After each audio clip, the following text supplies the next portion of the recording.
No está tocando. Y ahorita más, si viene nuestro amigo.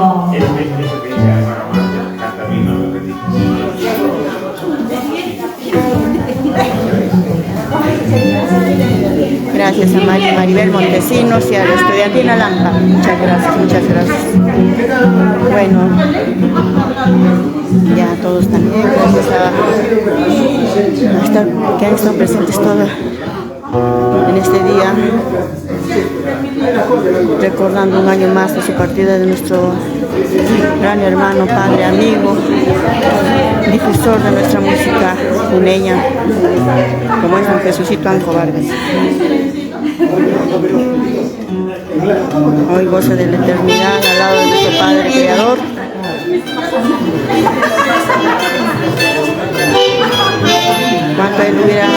Cuánto todos hubiéramos querido que todo esto sea en vida, el cariño en vida, la gratitud en vida,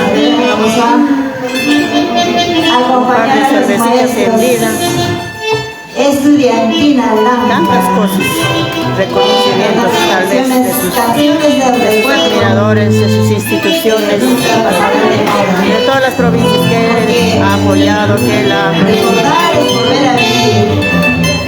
le han participado. Gracias a todos. Que todos en vida le hubieran hecho este homenaje, pero Dios se lo llevó. Dios se lo llevó antes. Con mi hermano buscar los invisibles.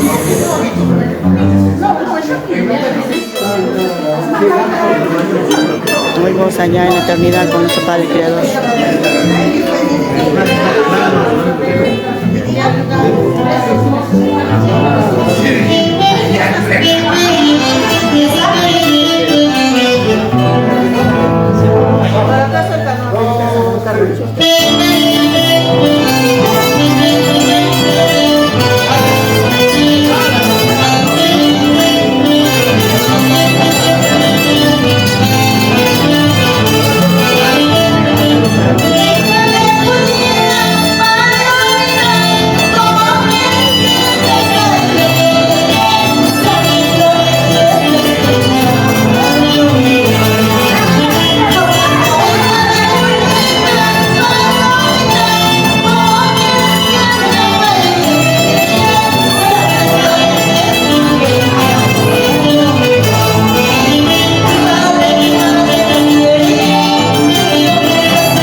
palmitas.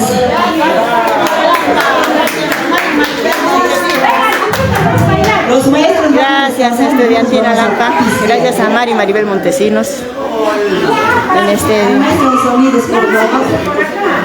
recordando a nuestro hermano Jesucito Anco Vargas.